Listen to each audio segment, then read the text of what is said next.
The Tinley Park man heard about squatter stories before, but never thought it could actually happen to him.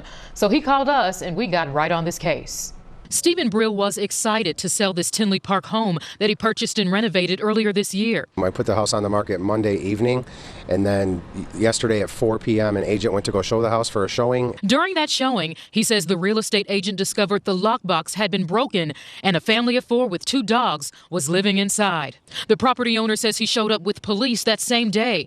He says someone came outside and showed police this lease, claiming they paid a deposit and had a right to be there. That is right. The women in Hazel Crest saw our story last week and were in utter disbelief. They say the same people who took over the Tinley Park home did the same thing to their property. What they had to do to get these people out of their home might just shock you. So last year on this channel, we covered a bunch of different squatter-related stories as they were reaching a national fervor because of how ridiculous these cases are. And there's a fundamental flaw in the law, which, by the way, is not just in blue cities in blue states. It is also true of red cities and blue cities within red states and across the country, which basically says that evictions, issues between landlords and tenants, those are civil issues. However, when you illegally evict a tenant, that happens to be a criminal offense. So oftentimes, even though it was clear and obvious that the tenant was not a real tenant, they were in fact a squatter, sometimes using fraudulent documentation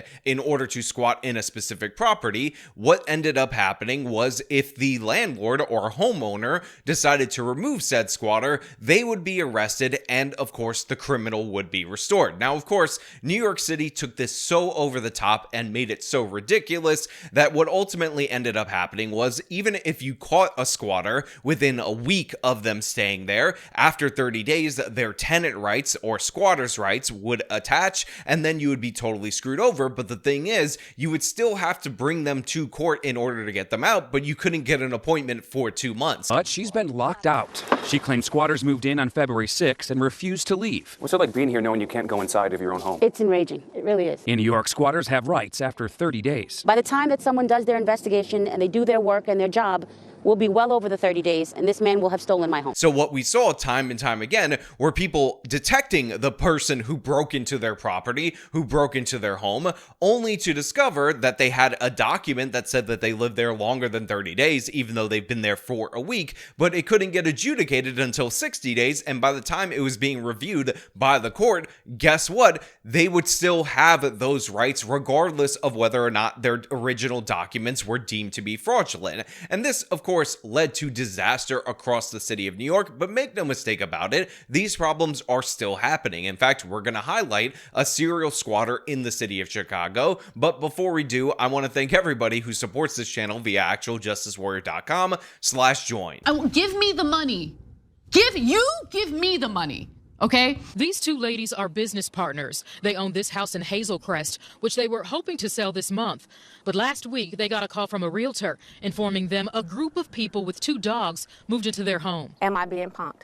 I can't believe this is happening to us. They say they rushed to their property and met this man, who identified himself as LaShawn Rankin. They say they took this photo of him from their front yard as they asked him to leave. The ladies say he claimed that he paid a landlord $4,000 in cash to rent this home for his family and signed a lease. He said he wasn't leaving. So I want to state something that is completely obvious to those of you who are watching this particular video, which is these 2 women, these 2 business partners, the owners of this property that basically had it stolen from them by this serial squatter who has done this multiple different times in order to extort money from these homeowners. They're women, they're black women, and they're running a small business, or they're business partners, and they're trying to unload this property that likely they were using as a rental property, yet they are being screwed over by this supposedly progressive legislation, this supposedly noble idea of squatters' rights that people on the left, like over at the Majority Report, think are awesome and we should keep, and honestly we should increase, while denying that they exist, by the way.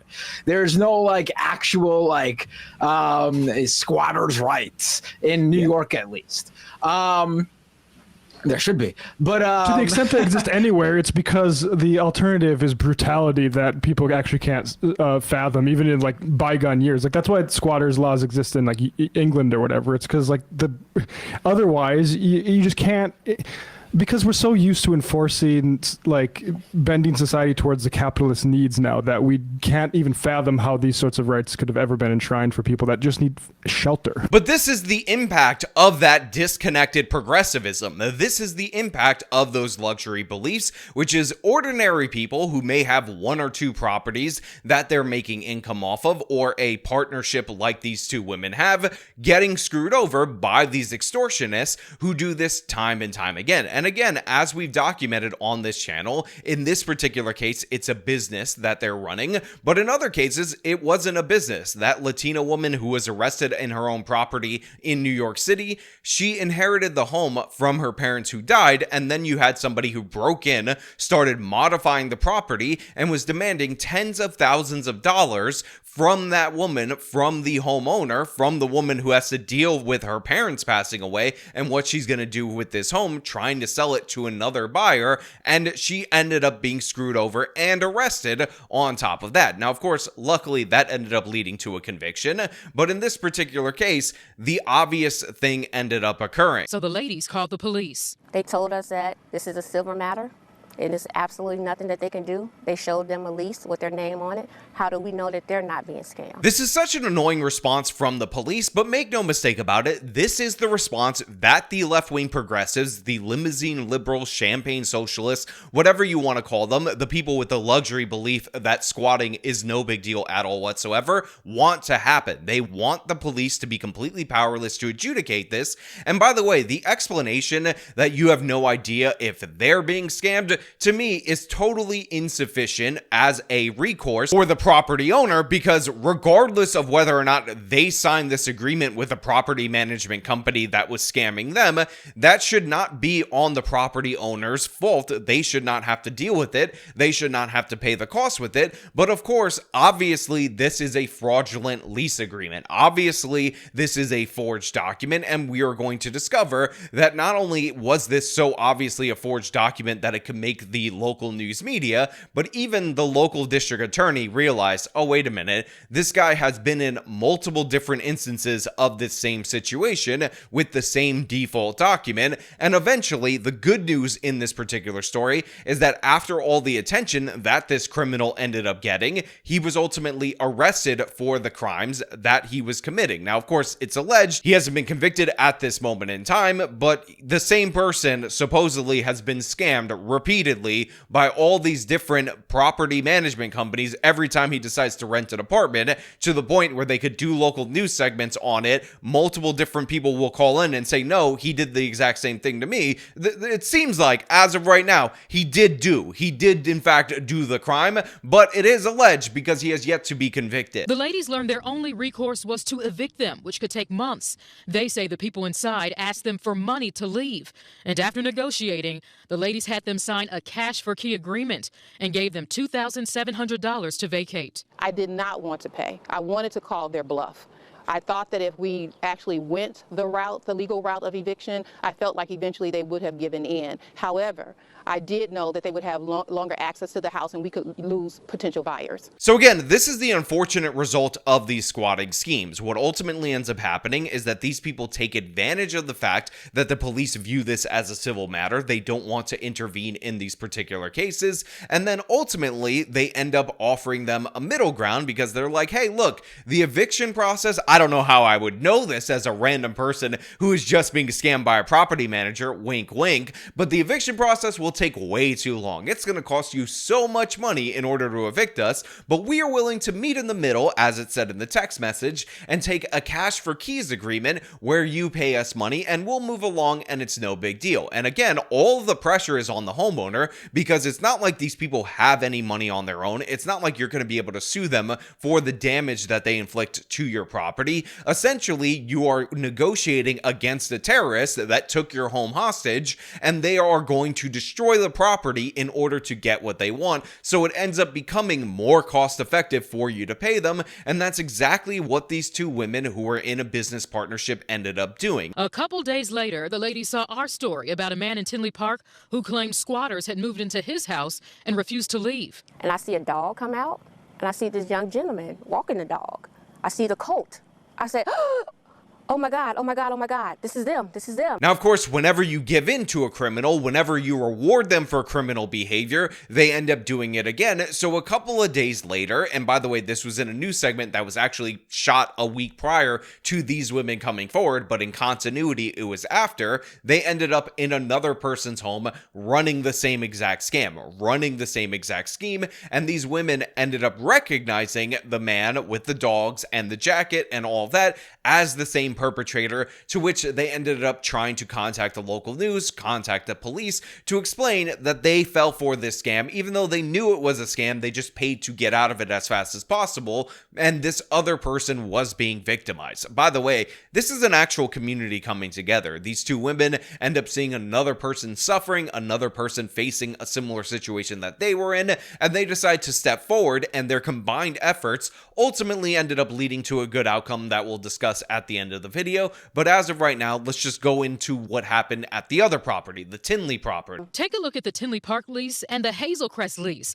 They're nearly identical. We are going to criminally investigate. Mitchell Davis, chief of police in Hazelcrest, says LaShawn Rankin is connected to other alleged squatting cases. That's the common name in Tinley Park, Hazelcrest, and in South Highland that we've seen. He says current law prevents police from removing alleged squatters on the spot. If they have a signed lease, it's hard for an officer to determine if it's invalid. But Chief Davis says with this new information, he's working with the Cook County State's attorney to see if any crimes like extortion or fraud were broken. So yeah, because this woman came forward, because she ended up presenting this fraudulent lease document to the police, they were able to realize that both of these leases were nearly identical. Now, again, two things could be a possibility here. First and foremost, this guy who's connected to multiple different squatting incidents that always offers the landlord or the property owner or the homeowner some kind of reprieve by paying him a settlement for a cash for keys agreement only to get out and end up in the same situation,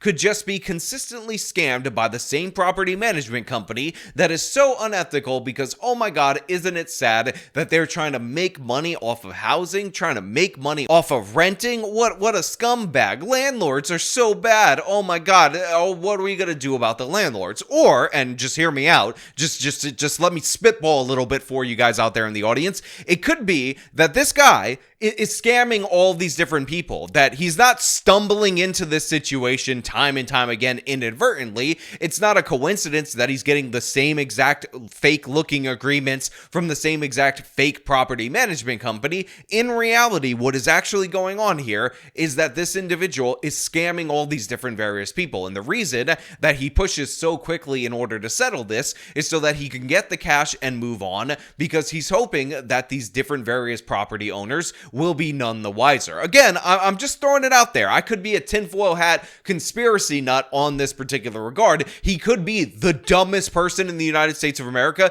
He could be the most scammed renter in the history of this nation that always seems to come out on top, that always seems to get a cash settlement from these particular property owners only to move on and find himself in another situation like this just days later. But I'm just speculating that maybe, just maybe, that's not the case and that this is an actual crime. These ladies say they want the alleged squatters to be stopped and held responsible. I believe that they are house hopping. I think they're very sophisticated. I feel like they have a routine that they follow.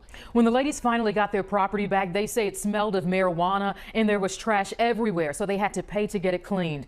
The Hazelcrest police chief, he says homeowners should ask their neighbors to watch over their homes when they are away and install cameras outside and inside the home. That way you can call 911 the minute you detect someone breaking in. Now look, that's sound advice from the police department in this particular area. And again, I'm not going to come down too hard on the cops because it is hard for them to adjudicate what is and isn't a fraudulent document on the spot. But yeah, you should put in the cameras in your rental properties, especially when they're unoccupied. Try to get your neighbors involved if they even care, if that's even a possibility. So that way you can actually charge these people with the crime that they're committing, which is breaking and entering. I mean, we have a crazy system in the United States of America where if you break into a property and you steal something from the property, that's a felony. I mean, that makes sense. That's a burglary. We all understand that. But for some reason, in many parts of this nation, if you break into a property and then steal the property, then that's a civil issue. And honestly, if somebody tries to remove you, then they could be charged with a misdemeanor or a felony. It's absolutely crazy. But again,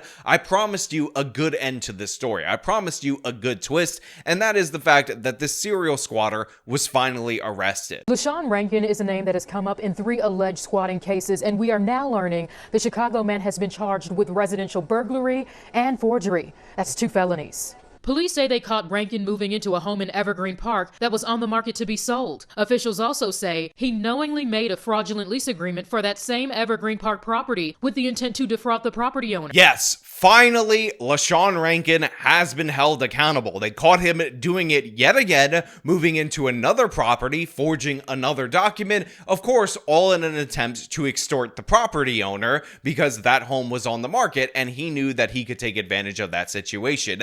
Justice is finally starting to be served, and I just want to point out for everybody out there in the audience that this is in Cook County. Cook County, of course, is the county that contains the city of Chicago, but it also is the county that formerly had District Attorney Kimberly Fox. Kimberly Fox has been replaced with a better district attorney. Might be slightly better, but that doesn't matter. But it just shows you the difference a prosecutor makes, because when something actually comes to the attention of them and they're not ideologically motivated in order to side with the criminal, they can actually pursue avenues of criminal charges. Now, of course, obviously, Emma Vigeland is devastated by this. In fact, I have some footage of her reacting live to the news that this squatter, that this home thief, ended up being arrested and held accountable that I'll play for you. Police say they caught Rankin moving into a home in Evergreen Park that was on the market to be sold. Officials also say he knowingly made a fraudulent lease agreement for that same Evergreen Park property with the intent to defraud the property owner. Now, some of you might be saying, Sean, you edited that together. How would you even possibly obtain live footage of her reacting to this?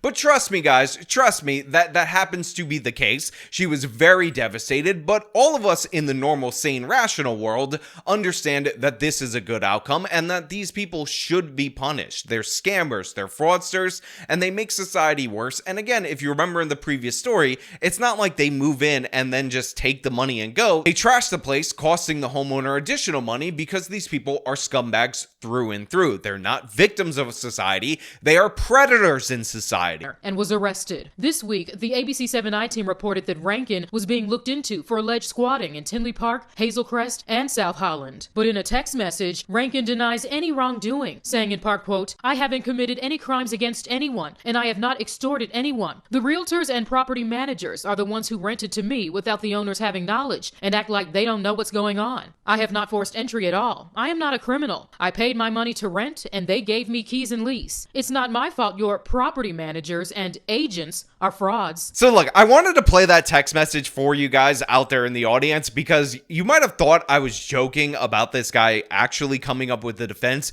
that he just keeps getting scammed time after time after time. Again, they have maybe half a dozen to a dozen reports prior to the local news covering this individual of him breaking into these places, forging fraudulent documents, end up extorting the property owner for money. But this guy says all of those instances, all of those times that he ended up signing the same exact printed out contract repeatedly, and he was just being scammed. It's not his fault that your property managers and the people that you have as realtors are actually the real frauds. They're the ones taking his money. He's the real victim in this particular case. And again, if you believe that, you're either incredibly stupid or you're incredibly stupid and the host of a progressive media outlet like the Majority Report. You're buying into the fact that these people are victims. You have to be super educated in progressive idiocy in order to do so, but we should not be surprised that these people would try to get by on this because there are enough champagne socialists, wussified lefties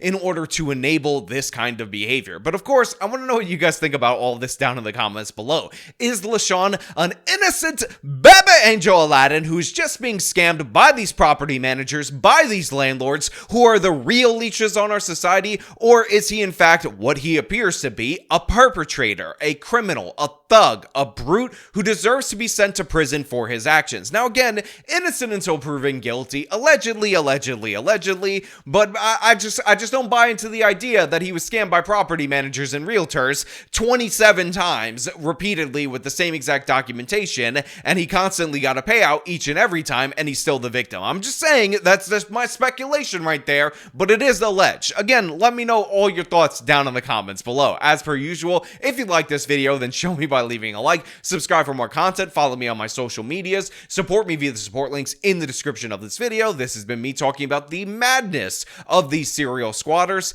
Till next time.